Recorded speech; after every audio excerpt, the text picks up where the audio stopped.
Hi, everyone. Thank you for coming to the talk. Today, I'm going to be talking about symbolic determinant identity testing and non-commutative ranks of matrix C algebras. This is joint work with my amazing collaborators, Gábor, Ivanyos, and Youming Qiao. So the outline for today's talk is as follows. We'll first introduce the problem and look at reasons why this might be interesting to people. We'll then do a quick survey on the history of the problem, and then state our results very briefly. In the next part of the talk, which is slightly more technical, we'll state the definitions, and which will allow us to state our results in its complete form. And moreover, we'll give some proof sketches. And finally, I'll conclude with a summary and some open problems. So let's begin. So a lot of you might be familiar with the polynomial identity testing problem. So here you have an access to a function f, which is a polynomial. And this kind of access is either black box or white box. In the black box setting, you can only query the function, whereas in the white box setting, you can also look at a circuit representation of the polynomial, which is a very succinct encoding of the polynomial. So the typical access is as follows. You evaluate it at points. So given a point z1 up to zn, you can ask for the evaluation of this polynomial, and you get f of z1 times zn, right? And the question is this polynomial identically zero or not, right? And there's a natural randomized algorithm. You just query this at a lot of points. If you ever find a point at which it's non-zero, then definitely you know that it is non-zero. Else, you can be fairly certain that it is indeed the zero polynomial. And the challenge here is to de-randomize this, right? To construct a deterministically a set of such evaluation points.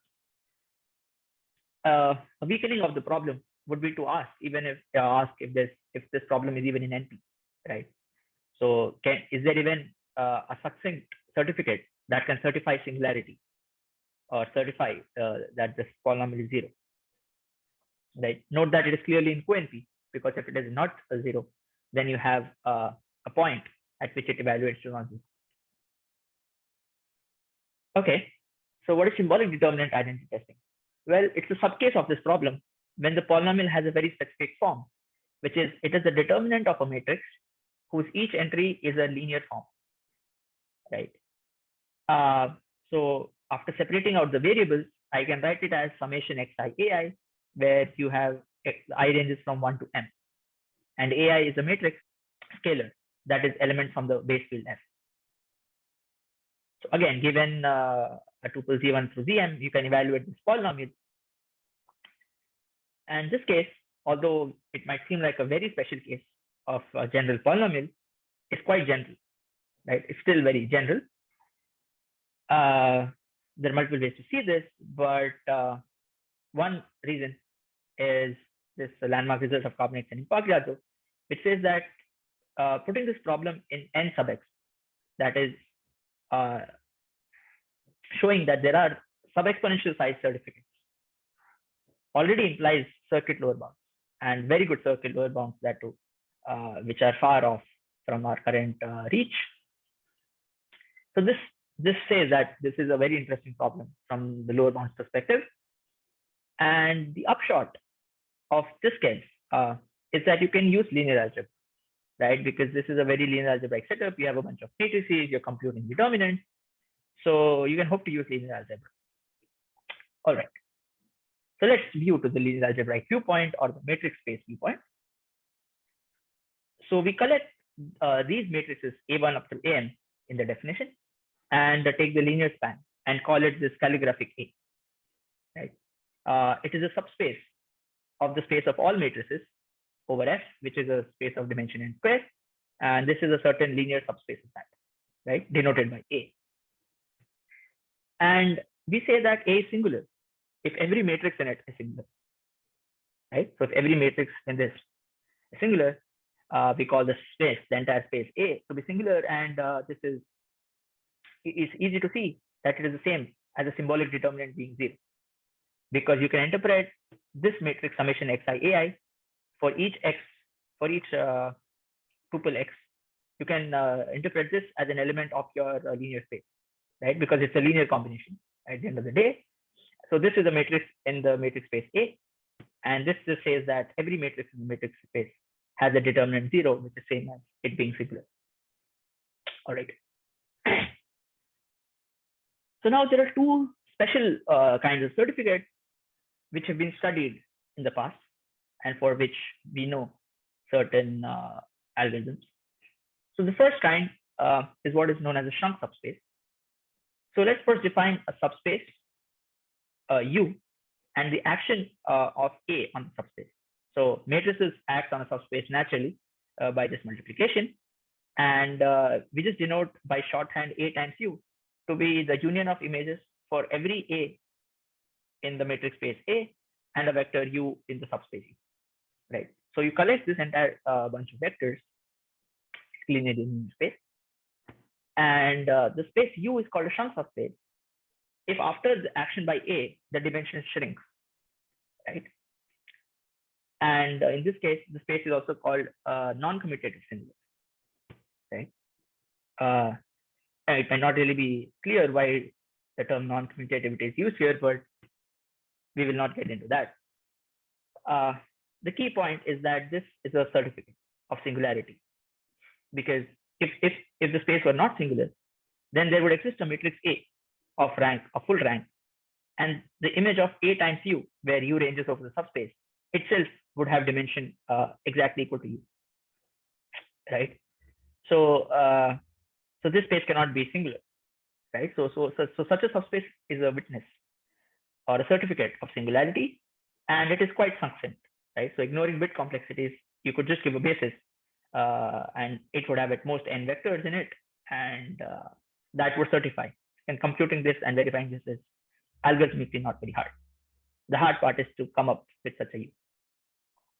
So for example, if your A is the space of matrices whose first column is 0, and U is a subspace where the second column is 0 and the first is arbitrary, then this is a shrunk subspace because the image is the 0 vector, right? So I mean, this is a very simple example. So this is one kind of certificate. The other is what we call a linear kernel. So a collection or tuple of vectors v1 up through vm is a linear kernel if this polynomial, so summation xi times ai and summation x times vi, is identically 0. Now again, the element on the left for a fixed x is a certain vector, is a certain matrix, sorry, in the space, in the matrix space. And summation xi vi is a certain vector, and by this relation, it's in the kernel of the said matrix, right? And this being identically 0 means that this holds for every x. So for every matrix in your space, you have an explicit vector in its kernel, and therefore proving that it is singular, right? And moreover, coming up with such a certificate is in fact much easier than the shrunk subspace, because you can brute force search for such a vi in polynomial time. It's you set up a system of linear equation in m times n variables, and this being identically 0 gives you a lot of linear constraints, right? So these are two special certificates that we know. So let's start with a bit of history. So let's denote by this sphere the entire set of singular matrix spaces. Then we have a family of examples coming from the classical problem of matroid parity and graph rigidity. And in our language, we can think of that as each AI being rank 2 and skew symmetric. And these have linear kernels, right? And we have algorithms for these, white box algorithms for these by Lovász in '89. And recently, the graph rigidity case was generalized to certain families of PIT by Raz and Wigderson. Now, regarding families with shrunk subspaces, we have a very special family there, which come from matrices whose ranks are 1. So if each of your AI has rank 1, then this is a case of the matroid intersection problem. And classically, algorithms were given by Edmonds in the 70s, and Lovász proved that they did have shrunk subspaces. Moreover, Ivanyos, Karpinski, Qiao, and Santa gave an algorithm to compute the maximum rank matrix in the space, even if the input AI does not have rank 1, right? So even if you give a different basis, not necessarily such a nice basis, you can still compute the maximum rank matrix in polynomial time, deterministic polynomial time. And Gurjar and Kirov came up with the quasi-polynomial time black box algorithm. So the other algorithms that I'm going to talk about are all white box, whereas this was a black box algorithm. And this came from a line of work on de-randomization of the isolation lemma. All right. Recently, the more general case of shrunk subspaces or non-commutative rank was solved using analytic techniques by Garg, Gurwitz, Oliveira, and Victorson, where they use gradient descent-like methods to give a polynomial time algorithm to decide whether there are shrunk subspaces over fields of characteristic 0. And a very different algebraic algorithm was given by Ivanyos, Qiao, and Subramaniam, which works over every field. And moreover, also outputs the witness, the shrunk subspace. All right. However, these algorithmic techniques don't really generalize very easily. For example, the ones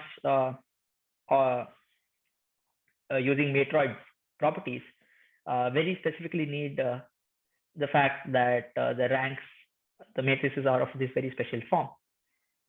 Whereas these techniques are much more general. However, a recent result of Markham and Victorson showed that you cannot really extend them very easily to the entire space of singular matrices, because when you have a shrunk subspace, you can interpret that algebraically as a null cone membership problem. And they showed that the space of all singular matrices is not a null cone for any reasonable group action, right? So this brings us to a very natural question of solving SDIT for a larger family, right? So we have shrunk subspaces on one hand, we have linear kernels on the other hand. So these are spaces which have linear kernels, these are spaces which have shrunk subspaces. And then there are certain isolated examples. There's a family of skew symmetric matrices of odd size. And the question that we ask is, what else do we have, right? Because if we wish to solve SDIT for the entire class of singular spaces, we need to find newer families and solve SDIT for them, right? Okay. So that was a very quick summary of the results. However, Avi has a very nice talk at IAS on these questions. It's a much longer talk and it outlines the connections and the history in a lot of detail. So do check that out. So now we have our goal, which is to find more examples of matrix spaces and solve SDIT for them, right? And with this, we come to our results. And our results are as follows. So in the first one, we construct a new family of examples. So we show that certain class of matrix spaces coming from what we call what are called matrix Lie algebras indeed possess neither shrunk subspaces nor have linear kernels. So this family in particular encompasses this example of skew symmetric matrices of odd size, but it's a much larger family. And in the second key result, we give a deterministic polynomial time algorithm to test whether the space is similar, right? So on one hand, we show that these are new examples and they don't possess the kind of certificates we've already seen. And we further give an algorithm to compute whether it is singular or not. Right. So that's the result in a nutshell. And I'll make this more precise, but to do so, we'll need a few definitions, starting with what a Lie algebra is. So let's start off with a special case called the matrix Lie algebra. A subspace of n by n matrices is a matrix Lie algebra if it is closed under the commutative, right? So the commutator is this operation which you might have seen. So for two matrices AB, you have AB minus BA. And if your space is closed under such an operation, it's a matrix Lie algebra. So for example, the space of all n by n matrices is clearly closed. So that forms a matrix Lie algebra. But you have more non-trivial families like SLN over a field, which is the space of all traceless matrices, or the space of skew symmetric matrices. Right? These are all matrix Lie algebras. And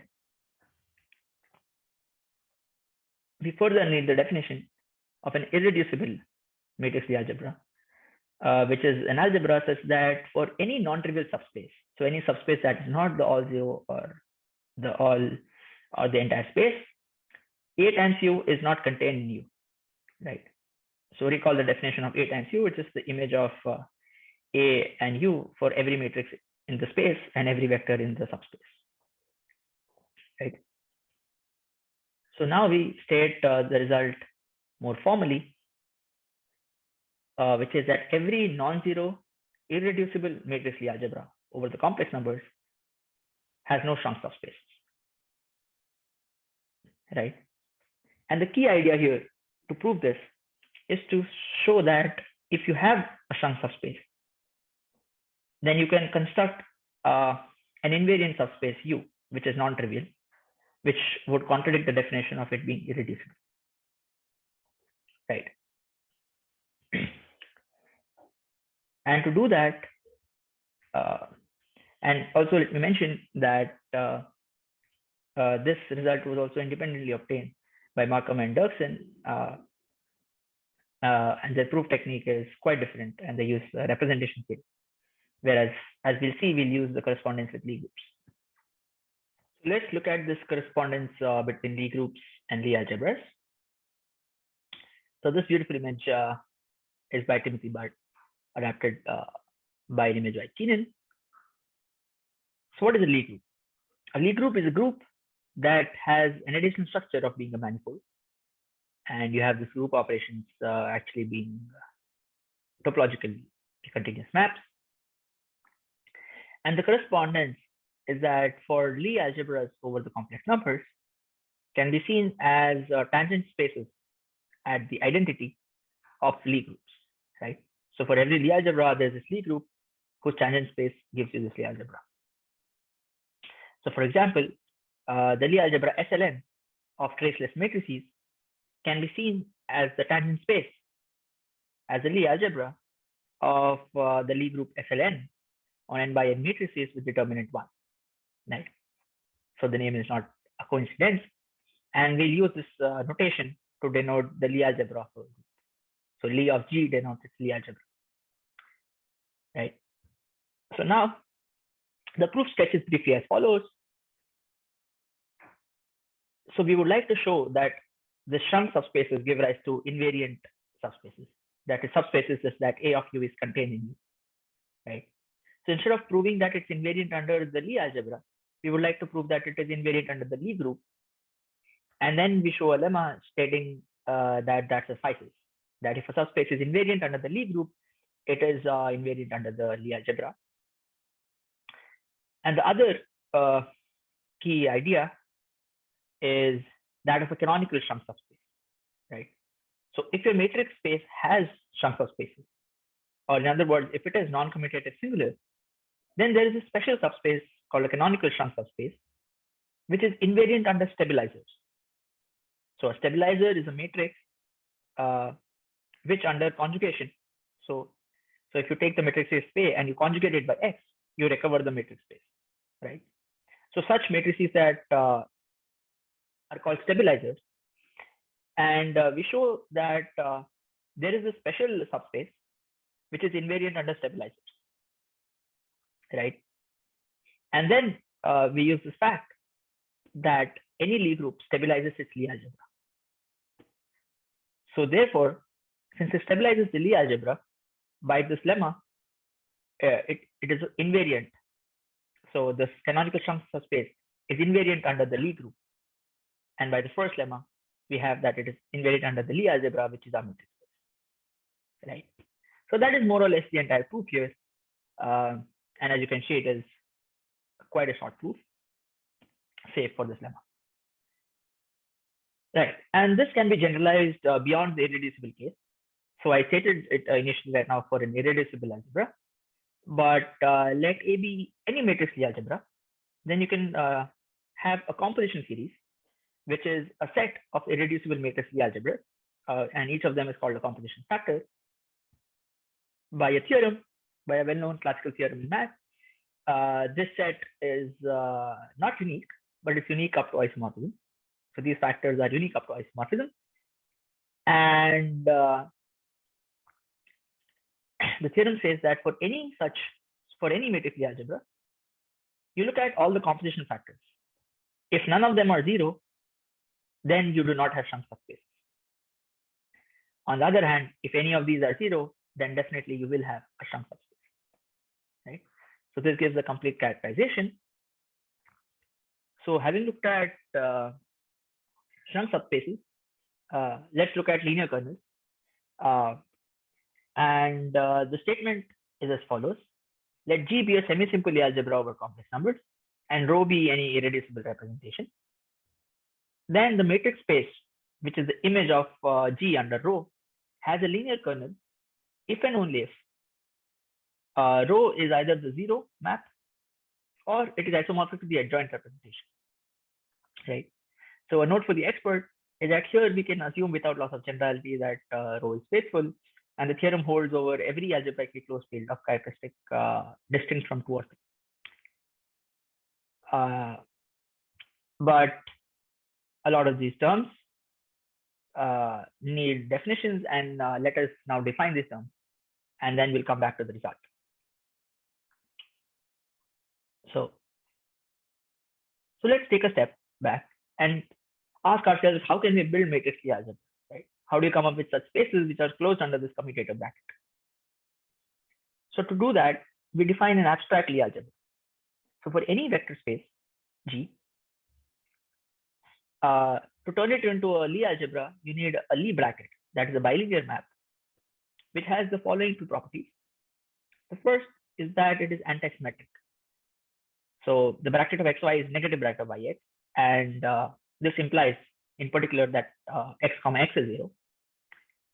And moreover, it satisfies a certain identity called the Jacobi identity, which is a different form of associativity in a way, but I'll not state it here because we don't need it. So once you have a bracket with these 2 conditions, then you have an abstract Lie algebra.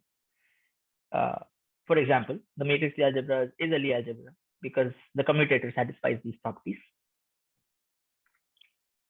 And given any such abstract Lie algebra, we can construct a matrix Lie algebra out of it by mapping it to the space of matrices.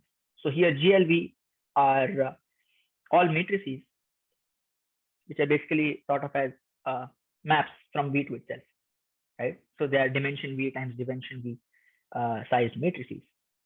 And we denote it in this way to make it clear that it is a matrix Lie algebra, that it has this commutator. And the key condition we need from such a map is compatibility with the bracket. So rho of xy is the commutator of rho x and rho y. So on the right, this is the commutator of matrices, whereas on the left, the bracket is the abstract one with which the Lie algebra G is equipped. So once you have such a map rho that satisfies the compatibility condition, you can look at the image of the Lie algebra under the map, and that gives the matrix Lie algebra, precisely because it is the compatibility condition ensures that it is closed under the commutator. And this pair, the pair rho comma v, is called a representation of the Lie algebra. Right. So for example, if you already had a matrix Lie algebra, then you can just take the map to the identity and it satisfies the criteria. So now every Lie algebra has a particular special representation associated with it called the adjoint representation. So here you take the vector space V to be G itself, and the map adjoint, which I denote here by add, acts as follows. So add X is a linear map from G to itself, which takes Y and maps it to X comma Y, right? So since the bracket is a bilinear map, once I fix X, it gives me a linear map. And this linear map goes from G to G. Therefore, it lies in GLV, or the space of all maps from V to V, right? All right. And this representation is very special for multiple reasons. And we can define simplicity using this. So a Lie algebra is simple if space is irreducible as a matrix Lie algebra. And it is semi-simple if it can be written as a direct sum of simple Lie algebra. Right. So this is what it means for a Lie algebra to be semi-simple. And now let us see that adjoint representations give rise to spaces with linear kernels. Right. So let's say that matrix space was indeed the image of this. So let's fix a basis and assume that add of A1 so on up to add of AN forms the basis of the space A. Right. Then I claim that the vectors A1 through AN form a linear kernel for this. And to verify, we just plug it in the definition. So this is an element in the matrix space, summation xi times add ai. And here the linear kernel is formed by xi times ai. Once you multiply it out, you get two terms, terms of the form xi squared and terms of the form xi xj. The coefficient here is add ai applied on ai, which by this definition is the bracket of ai on itself. And from the anti-symmetry property, we know that it is 0. Similarly, for the terms xi xj, you have ai bracket aj and bracket of aj ai. And again, by the anti-symmetry, this, right? So we very easily seen that adjoint representation gives rise to spaces with linear kernels, right? But now the question is, what is the criteria for other representations to have such a kernel, right? Because there are a lot of other representations. The adjoint is just one of them. And the theorem says that essentially that is the only one, right? So either it's a zero map, in which case it trivially has linear kernels, or it is the adjoint. It's isomorphic to the adjoint representation. Okay, so this is the key theorem. And we in fact give two proofs of this here. So the first uses density arguments. And the key result there that is used is the fact that every semi-simple Lie algebra can be generated by 2 elements. And this is true over closed fields of characteristics which are not 2 and 3. The other proof goes by the route of cheval basis. And here the key fact is that every semi-simple Lie algebra has a certain root structure and has a very special basis called the cheval basis. And using this, you can also give a proof of this. All right. So now that you've seen that the matrix spaces does not possess these two kinds of certificates, we give a polytime algorithm which tests the singularity of such a matrix Lie algebra. And the key reduction here is to a very simpler case, which is the space of upper triangular matrices, or rather upper triangularizable matrices. So SDIT for upper triangular spaces is easy, because if you have a matrix that is upper triangular, then its determinant is just the product of the diagonal terms. And since each term is a linear form, you have essentially a problem which is PIT for a product of linear forms. So in the notation of circuits, this is like a depth to circuit, a pi sigma circuit, which is quite easy to solve. Okay. Now the key difficulty is to come up with such a reduction, and this is via the classical notion of a Cartan subalgebra. So every matrix algebra A, for every matrix Lie algebra A, you have the special subalgebra H, which has the following two nice properties. The first is that H is singular if and only if A. So thinking of H as just a matrix space, its singularity is the same as that of A, and that lets us reduce the problem to it. So SDIT for H is same as SDIT for A. And crucially, it is upper triangularizable, which means that there is a basis change. So you have a matrix T such that upon conjugation, you get an upper triangular space. Note that you don't really have to compute such a T. You just knowing that it is of this form implies that the determinant of this is a product of linear forms. All right. And computing this Cartan subalgebra is achieved by an older algorithm due to the graph Ivanyos and Loránd, who gave a polynomial time deterministic algorithm to compute a Cartan subalgebra for any matrix algebra. So combining it with this fact, we obtain a simple algorithm that solves SDIT for this class of spaces. All right, so let's conclude.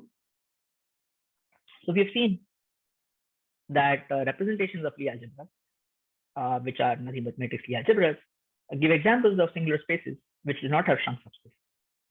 Or in other words, they have full non-commutative rank. Moreover, they also do not have a much simpler certificate, which is linear kernels. And this rules out brute force linear algebraic algorithms, like trying to just search for the certificate. And on the other hand, we do have a polynomial time deterministic algorithm to decide singularity of such spaces via this reduction to Cartan subalgebra. And there are a bunch of open problems here. First, there are technical issues like the field. So the result on shrunk subspaces only works over the complex numbers because of our usage of correspondence with Lie groups. So it would be nice to have a proof that extends to other fields. Moreover, every algorithm here is white box because we assume that we have the AI, the matrices AI as input, right? But in the black box setting, you could only compute the determinant in an oracle way and not really have access to these AIs. So can be made black box. And of course, there are still a large family of examples waiting to be discovered, and potentially a very large family of singularity witnesses. So thank you so much for listening to the talk. I'll be very happy to hear feedback from you and answer your questions. So please write to me at my email. Thank you. See you at the conference.